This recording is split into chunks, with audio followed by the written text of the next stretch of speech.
迎着霜，你的跟紧我这片土壤，追着浪，我的夜飘过万里边疆，遥相望，岸的尽头是地久天长。当相遇又别离，当相依又远去，我不曾忘记。剪影刀光，划破斑驳的天空，夺下的梦，破碎在风中，长风破浪，看千帆横渡桑田沧海，戎装红着飞扬，凝固冰雪那凉，忘了有缘一场，唯愿你在身旁，不负春光，就算天边相连，陪你天涯中间，看萤火落双肩，红尘无悔无憾。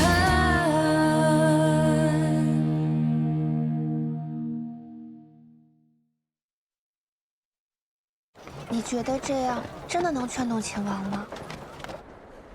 秦王其人，外刚内柔。旁人见他征战四方，沙场拼杀，其实他的内心再柔软，再良善不过。只要话说得巧，就一定可以劝动他的。陛下责令秦王闭门思过，相爷不是说好多人上了奏书，说秦王的坏话吗？木秀于林，风必摧之。正因为秦王这次立了大功，所以反而被旁人忌惮。如今陛下正在气头上，如果秦王不肯低头认错，只怕父子间会生了嫌隙，大大有碍秦王的前途。见过秦王殿下。顾小姐，本该要去府上拜望顾相，但如今我出门不便，还请顾小姐回府之后替我转达致意。殿下客气了。其实今日前来，并非父亲吩咐，而是婉娘自作主张。婉娘有一样东西想要送给殿下。顾小姐客气了，府中诸物不缺，不该收顾小姐的礼。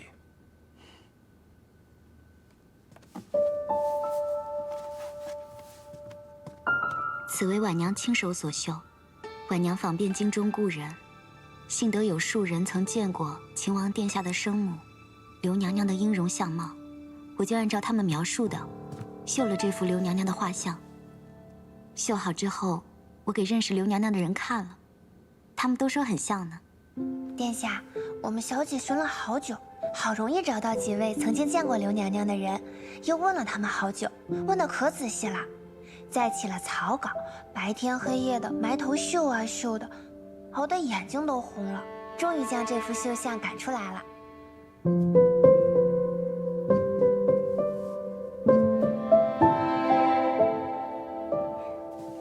殿下，身为人子，不能承欢生母膝下，自然心中难过。可刘娘娘在天上有灵，得知殿下如今因才出众，肯定十分欣慰。多谢顾小姐，这幅绣像我就收下了。殿下是通达聪颖之人，自然也知道刘娘娘不会愿意殿下为了她的名分和陛下生分了。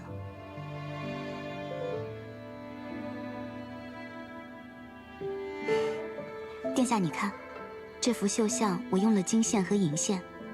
想着殿下若是将刘娘娘的绣像挂起来祭奠，也不会因为香火熏染而褪色。顾小姐想得太周到了，李妮感激不尽。殿下客气了。婉娘知道殿下不便待客，就先告辞了。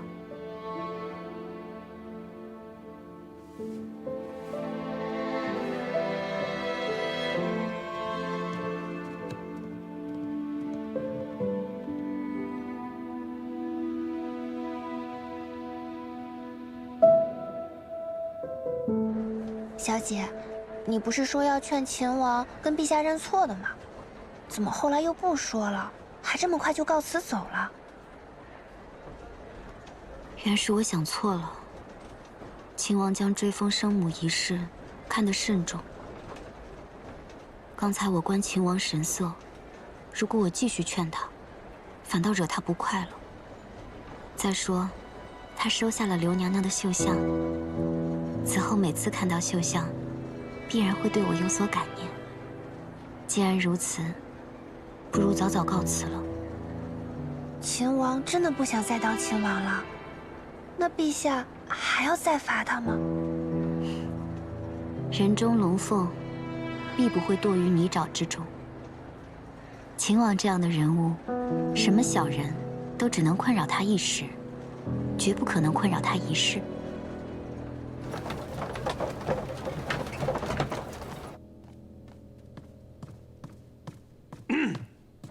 回来了，回来了。别看了，没有回信，人家连你的信都没有拆。我又不是在等回信。切。不过有一句说一句啊，那个崔小姐有些话呢，确实还有些道理。她说你现在这个境况呀，那就像咱们冲锋打仗，何时该冲锋，何时呢该停下来休整，这其实你自己心里都有数。这什么呀？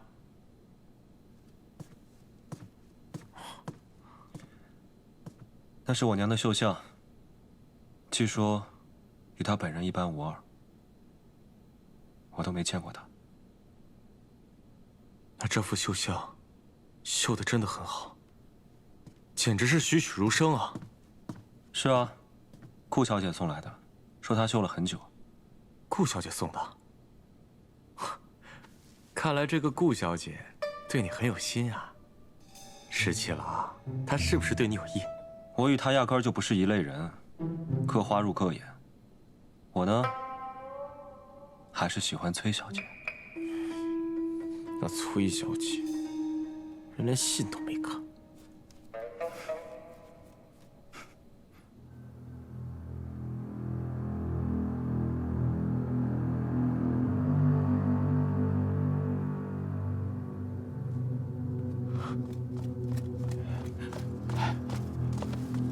大都督可有起色？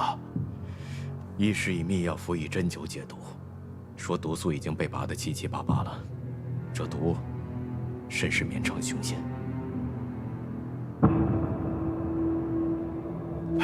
大都督，大都督，大都督，大都督。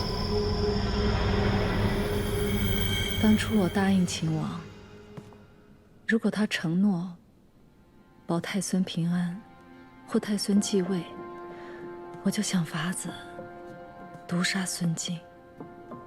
为此我不惜与他共赴黄泉，可没想到居然没有毒死他，反而让他脱身去了潼关。倒是我失信了。娘娘，你已经尽力了，只是天不遂人愿罢了。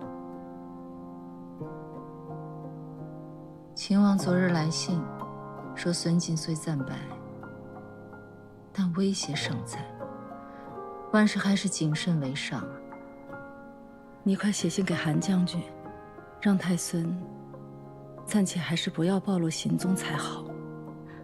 是。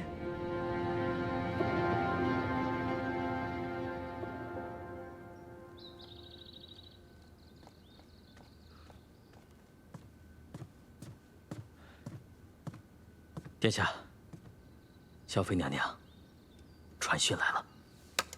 母妃怎么样了？秦王哥哥收复了西长京，却一直没有母妃的消息，我还担忧母妃是不是出了什么事呢？殿下放心，萧妃娘娘无碍，已经在西长京城外的青云观安顿下来了。那如今京都光复，我们是不是可以回京了？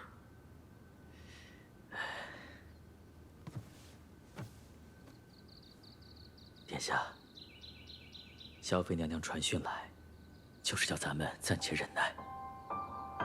孙敬还盘踞潼关，京都里，秦王是可信之人，信王、齐王均野心勃勃。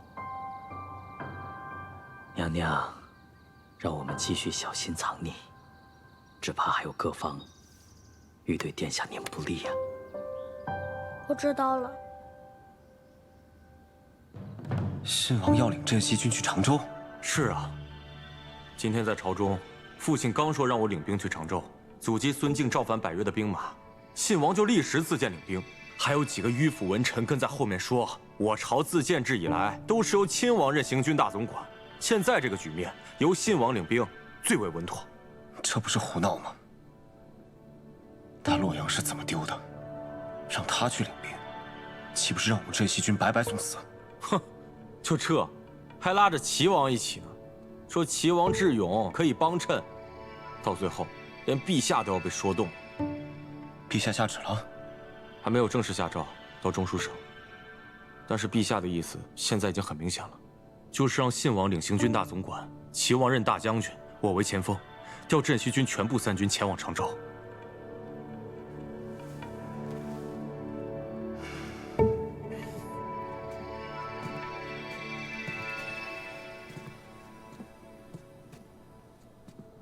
信王此番是想一石二鸟，他想待在常州以逸待劳。若是灭了孙敬的征百越大军，便可立下大功；二来，他想夺取我们镇西军的军权。父亲也是这么说的。父亲还说了，信王一直对东宫垂涎3尺，但是他寸功未立，在声望方面根本无法和17郎相比，所以他才迫不及待想去常州打一个大胜仗。孙敬遣征百越大军，用的都是沙场上的宿将，虽疲劳而返，但未必能一击必溃。信王为人轻浮自大，并不治病；齐王有小智而无大勇，这2个人一起，不仅打不了胜仗，反倒一将无能，累死3军。来，摇！陛下，不行了，陛下，你有何事啊？陛下，秦王殿下呈上奏书，请圣阅。不是让他闭门思过的吗？他知道自己错在哪儿了吗？啊，还上什么奏书？不看。父皇，您还是看一眼吧。如果三弟他有什么逾矩的要求，您也好驳斥了去。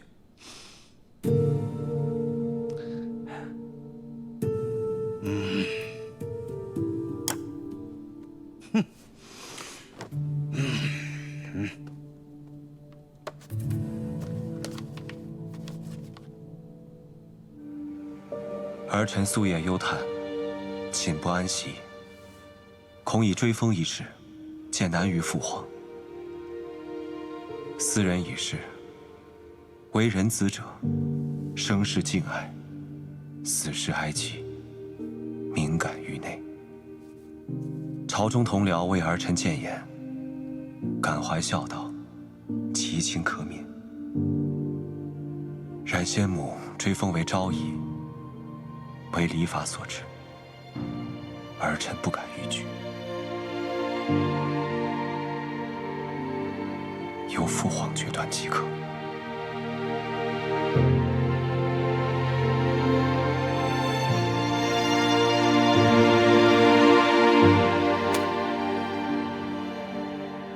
我已经上书陛下，请追封先母为昭仪，以平朝中议论。想必就在这几日，陛下就会下诏了。殿下，还请顾小姐回府后，转托顾想，麻烦她让礼部尽快安排去皇陵祭祀先皇后的典礼。殿下之时，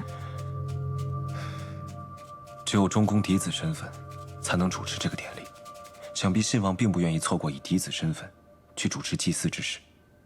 实不相瞒，我不想信王和齐王领兵去常州。明白了，定将殿下深意转告家父。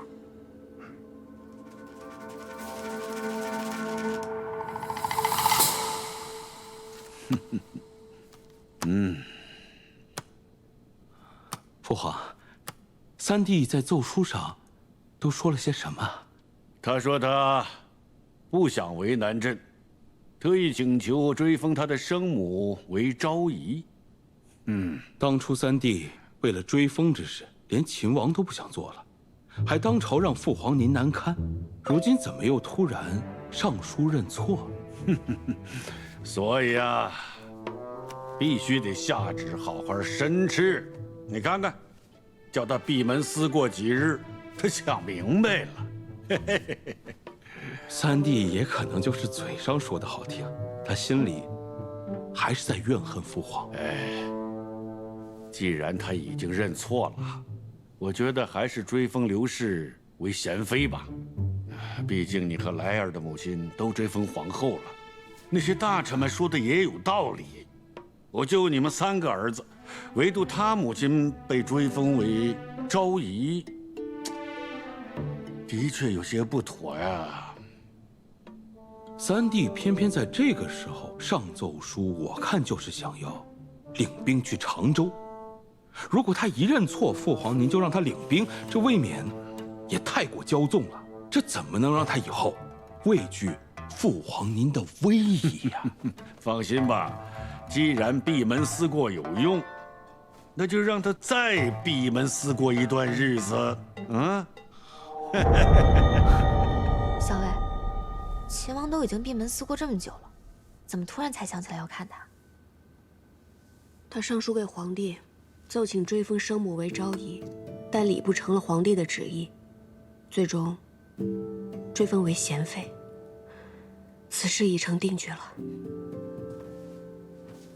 秦王已经退让，此事不是应该已经了结了吗？纷争是可以了结的，但是人的心要是受了伤，哪是能说好就好的？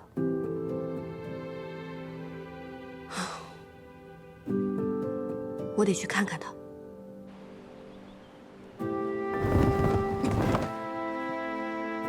小伟，咱们好不容易翻墙进来，可这秦王府这么大，殿下会在哪儿啊？你不是有哨子吗？快叫耳朵来带路。哦，对啊。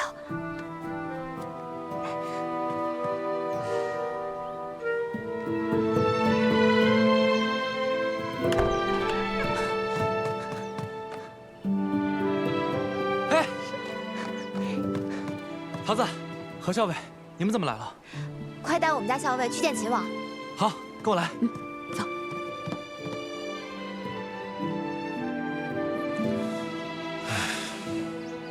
拿酒来，拿酒来。放下就行，我自己来。真的不用我来倒酒吗？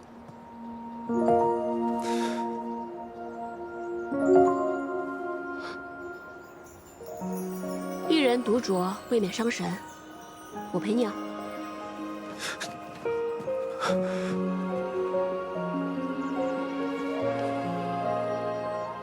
你怎么来了？我来看看秦王关在府中是否过着酒池肉林、美人在怀的日子啊。酒池肉林倒没有，美人吗？此刻的确在侧。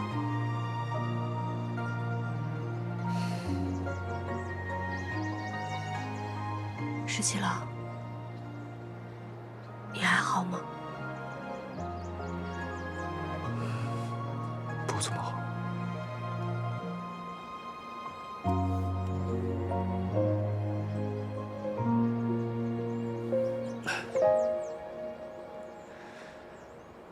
我的母亲为了生我难产而死。自从我来到这人世间，也不曾有过一日孝顺过她。她出身卑微，生前在梁王府中，就如同一根野草，无人问津，无人在意。她死后多年，连个名分都没有。那日在朝堂之上，我就心想，我哪怕拼了这秦王不做，我也要替他争一争。哪怕就只是一个虚名。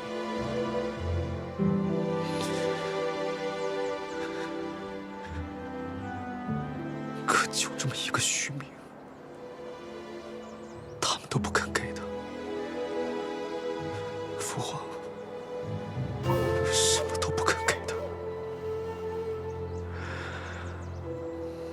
从前我知道我父皇不喜欢我，他怪我克死了我母亲。我还以为他心里有那么一丝丝在意我母亲，如今我才发现，他对我母亲的死好像根本毫不在意。他嫌弃他出身卑贱，对他如同婢女。你说，我母亲为了生我而过世，是不是很不值得？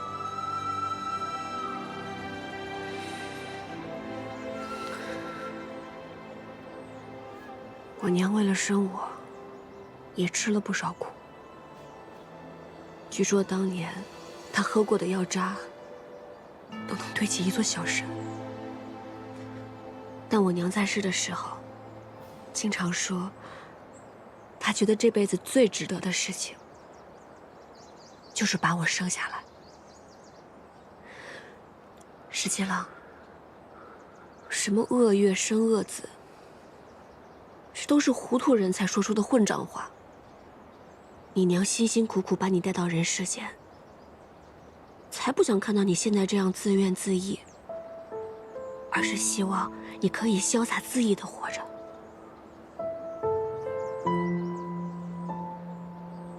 潇洒恣意。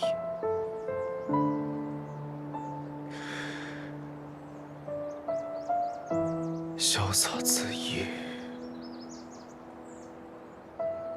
人生哪有潇洒恣意啊？我本以为收复了西长京，就可以功成身退。可你看现在，这西长京里，这皇宫里，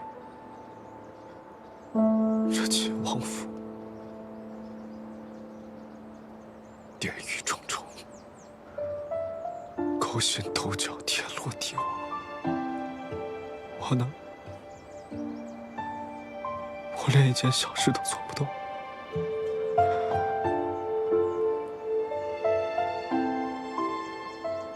我连替我母亲争一个虚名，我都做不到。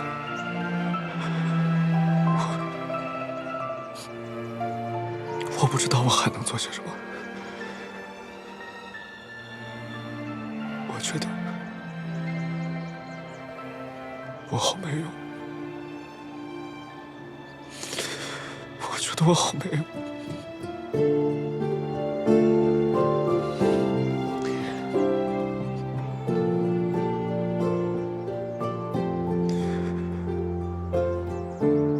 其实我很难过，我心里特别特别难过。我知道，世界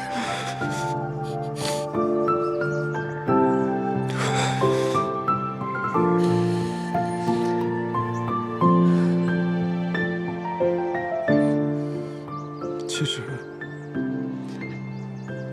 我特别羡慕崔大将军。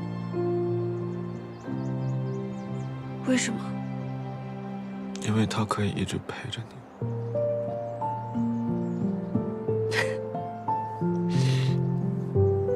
我这不是来看你了吗？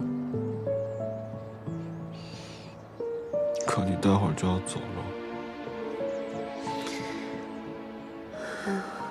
好，那我答应你，过会儿不走了，今晚都不走了。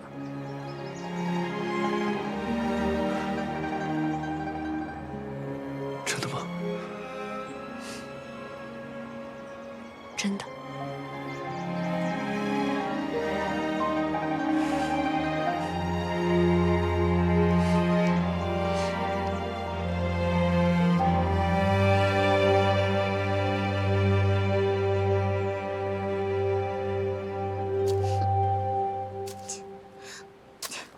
桃子，这么久没见到我，刚才怎么急匆匆的撇下我一个人就跑了？因为我去给你拿这个了。这是什么？这些都是我为你采集的药材。你看，这是黄芪，然后还有当归，这是白芍，还有这些。这些药材有的是我在药铺买的，有的是我直接上山采完以后自己晾干的。其实，我每想你一次，就会去采一次药材。每次想我就去采。那我看看，你一共想了我1、2、4、6，你一共想了我30多次。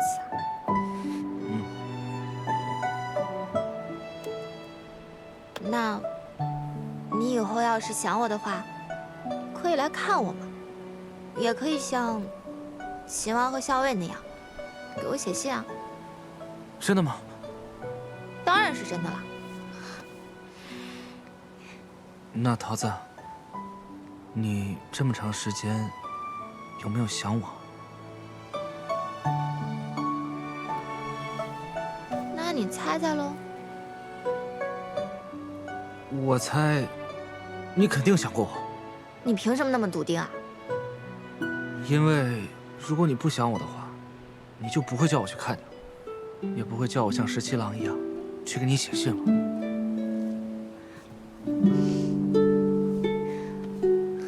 是吧？我就说嘛。算是。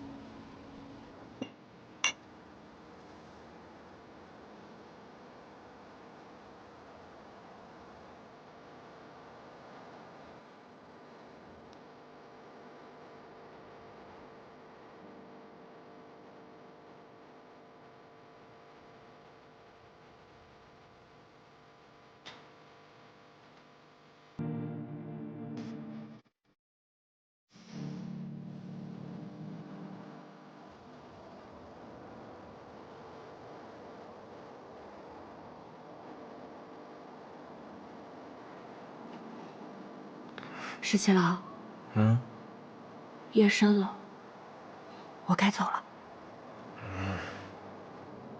不许走。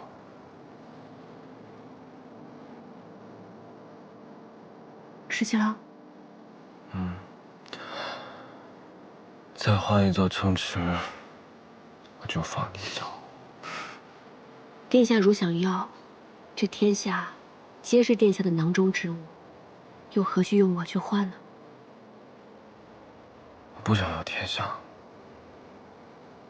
我只想要你。你不想要天下，可想要这天下的人，却不会放过你。那就把这天下让给他们，什么都不要，我就只想要你。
石七郎，石七郎，你终于醒了。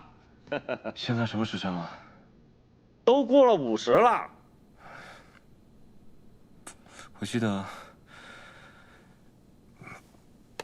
我记得我昨晚在亭子里喝酒，然后我就喝多了。我还做了一个美梦。做了一个什么梦啊？一个特别特别幸福的美梦，就像是真的一样。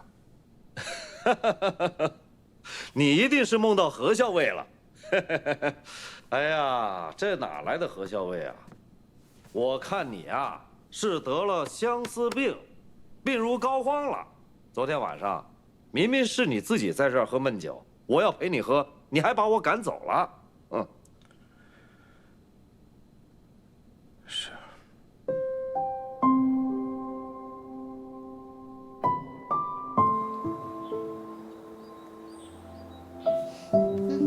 小伟，吃一点。你吃吧，我没什么胃口。可不是没胃口嘛，你一个晚上都没睡。哎，咱们要不要去前面镇子上找个客栈，打尖歇息半日再赶路？不用了，其实昨晚我也打了个盹儿。你说说你，千里迢迢、披星戴月的赶来见秦王殿下，怎么就不多留几日？只跟殿下说了那么一会儿话就够了。我只要看上他一眼，就放心了。要是被旁人发现了，又要生出很多枝节来。只是不知道，他如此伤心，如此内疚，要过多久才能释怀？反正我还是觉得，两个人还是要长长久久的在一起才好。只说那么一会儿话，哪能够啊？我看有些人是想跟他的耳朵长长久久的在一起啊。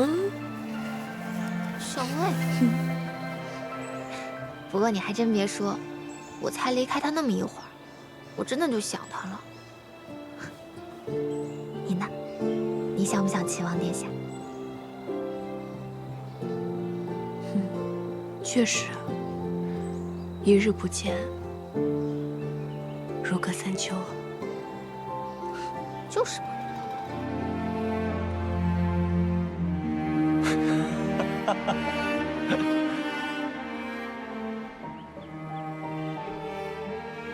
十七郎，十七郎，十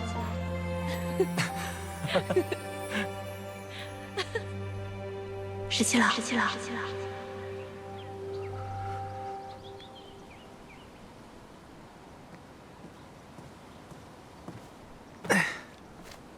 你做什么去了？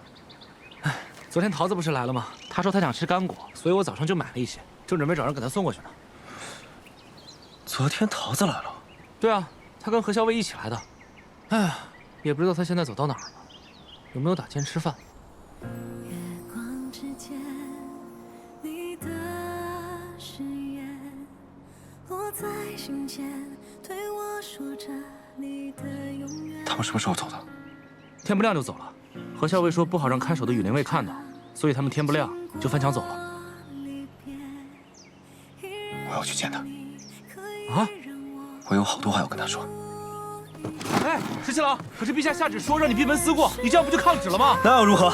天王老子来了，我也要见他。你带着我冲破这黑夜，对付破碎过的世界。你给我坚定的信念，在绝境中唯一的光是爱多年。日子承受过的离别，你能找寻你的黑夜，无畏荆棘刺伤，我要爱到最后。客官请坐。客官，要不要试试我们这里的新茶，清凉润口。好，再来些吃的吧。好。小伟，我们天黑前应该能赶到洛阳。哎，你们家店还挺雅致，买茶还送花啊？两位请慢用。小伟，尝尝。好香啊！怎么还多倒一杯啊？还不出来吗？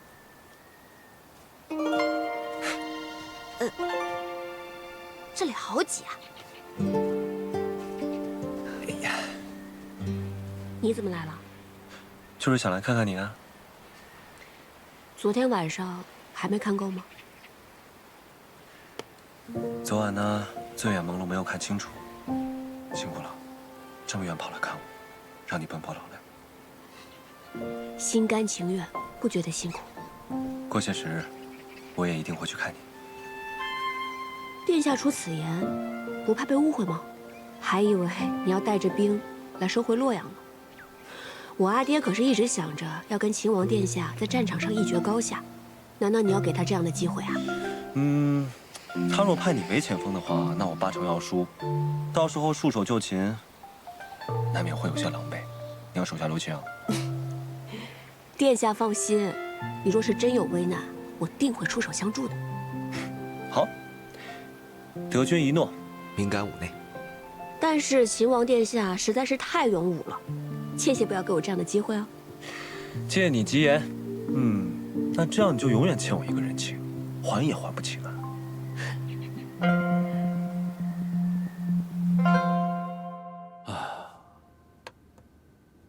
我看李逆啊，这就是以退为进啊。他假惺惺的上书给父皇，说愿封自己的生母为昭仪，但父皇仁厚，不就封他的生母为贤妃了吗？这李逆呢，那是在闭门思过，那就是整天在琢磨着如何重掌镇西军兵权呢。大哥，父皇让你留下来，主持母后的祭典，也就只能让你遥领行军大总管之职，让小裴将军独自领兵去了常州。我们须得提防这条李逆对常州之事指手画脚，甚至是夺了镇西军军权呢。这个你放心，我既然是行军大总管，自然不会给他们机会的。此去常州，我只说是形势危急，我只让裴元带了3成的兵力和粮草先行，他一定会以为后续必定会有大军增援。哼，做梦去吧！裴元不是只听从李逆的驱使吗？如果此战大败，我倒要看看李逆还能不能保得了他。大都督，您刚解毒不久，还是先歇息一下吧。李逆这个人啊，行事老辣，我猜他8成是要在常州拦截我召回的征百越大军。京中传来消息，李逆被免去行军大总管之职，责令闭门思过。大概朝中会用信王、齐王为主帅，派兵南下了。一将无能，累死3军。有梁王这种昏庸无能的小人做君主，竟然软禁李逆，哼，真是自断臂膀。大都督，大都督，派去追踪太孙的人传回消息，太孙似是隐匿在西长京附近的一处村镇。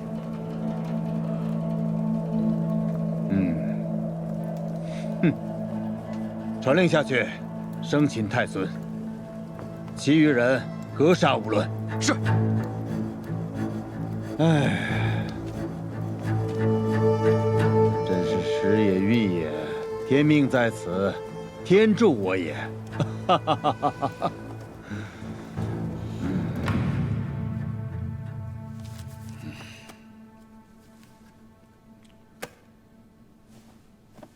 裴元派人送来加急文书，说是征百越大军已经渡过了汉水，直逼常州了，催朝廷给常州补足军粮，又催着朝中派出援兵。父皇，依儿臣之见，所谓征百越大军，远道而归，疲惫不堪，而且长途奔袭，路上也没有什么补给，区区几万人而已。而裴元出身武将世家，又带兵多年，不会连眼下都应付不来吧？小裴将军既向朝中求援，若是朝中置之不理的话，只怕裴家会心有想法。二弟，你就是妇人之人，裴家再厉害，那也是父皇的臣子。如果一味的怀柔，他要什么就给什么，那父皇的威仪何在？只是朝中只拨了30%的军粮，委实不多呀。父皇，从前李逆带兵镇西军，朝廷从来不拨粮草，镇西军一样长驱直入，从劳兰关一路杀至收复两京。如今朝廷再次派遣镇西军，已经拨足了30%的粮草。所谓增派援兵，无非就是想坐吃空饷而已。这些都是军营中不成文的规矩，父皇莫受他们的蒙蔽。你是这次的行军大总管，那以你之见，怎么回复裴元呢？依儿臣之见，朝廷必须下令，命裴元不得推诿，即刻从常州出击，一举歼灭征百越的孙部叛军。不懂还瞎来！说好派给小裴将军镇西军的大部呢，开拔的时候只给了小裴将军30%的兵力和粮草，现如今既不给粮草，也不派援军，竟然还命主动出常州迎敌，这不是让我们镇西军的将士去送死吗？交给桃子。哎，这都什么时候了，你还在这儿给那个何校尉写信啊？朝廷拒绝派援军支援常州，反倒要裴元出击，我又出不了京城，如今之计，唯有请崔家军帮忙支援常州了。好，我这就去。哎，石七郎，你让崔家军去解常州之围，这事儿能行吗？反正我在信里说了，就当是我困在常州了，他总不能见死不救吧？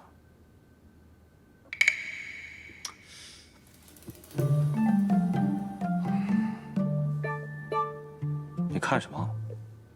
我在看这天下第一小白脸儿究竟长啥样。该求时就去求，大丈夫能屈能伸。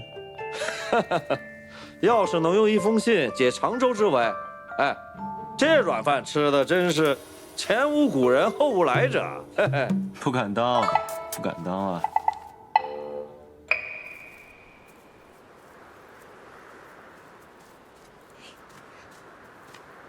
哦，睹物思人呀！唉，我觉得秦王殿下他做的不对。怎么不对啊？他心里肯定知道，校尉你一没事儿就会拿在手里摩挲玩赏，可偏偏要用稻草来做这个，那这3天2头给磨坏了怎么办？他就应该呀，用木头雕刻一个才是，这样才结实。还是谢长儿想的周到，不然他怎么会想到给你做一个哨子？因为怎么弄也弄不坏呀。这么看来，这个秦王确实不可周到。校尉，校尉，怎么说曹操，曹操就到啊？石七郎急信。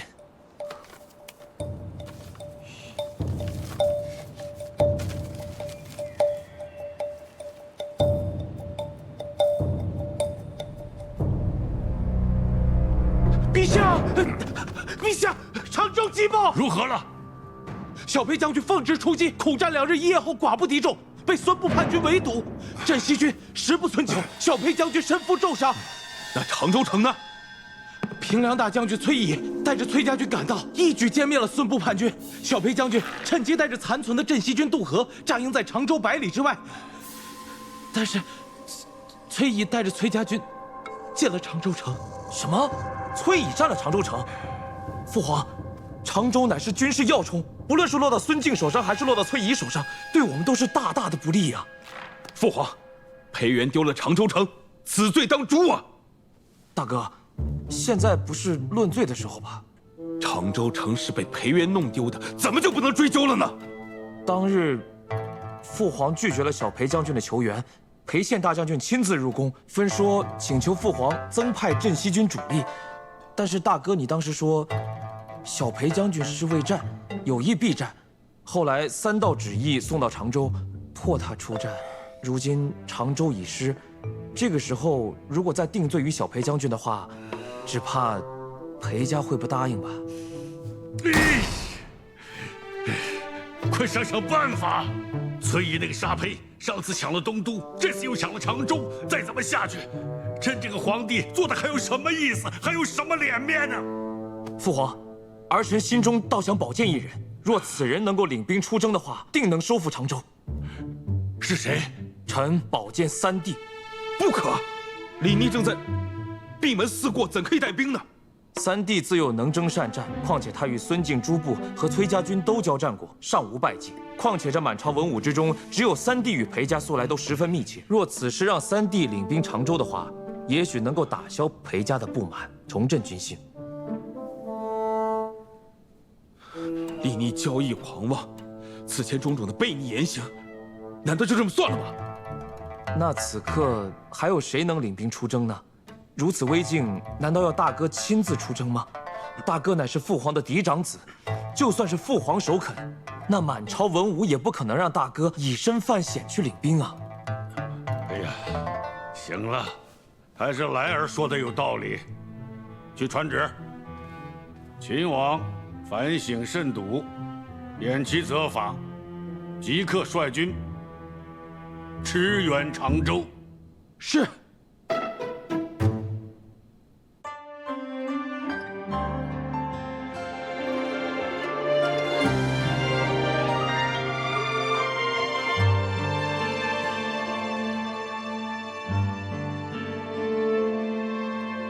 如果忘了流年萤火，等回忆碎了沉默。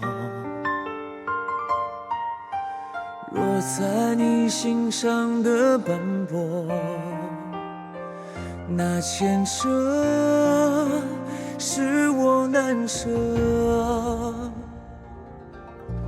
如果思念不曾遗落，却念着回到最初一刻，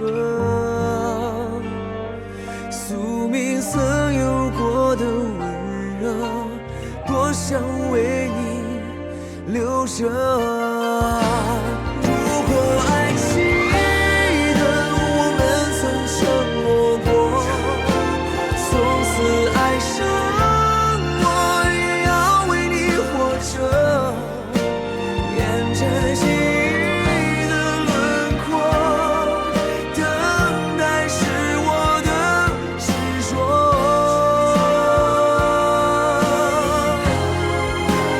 如果爱记得为你守的承诺，颠覆了因果，我会为你爱着，心也为了你割舍，一直等着你回应我。如果爱记得为你守的承诺，颠覆了因果，我会为你爱着，心也为了你割舍，一直等着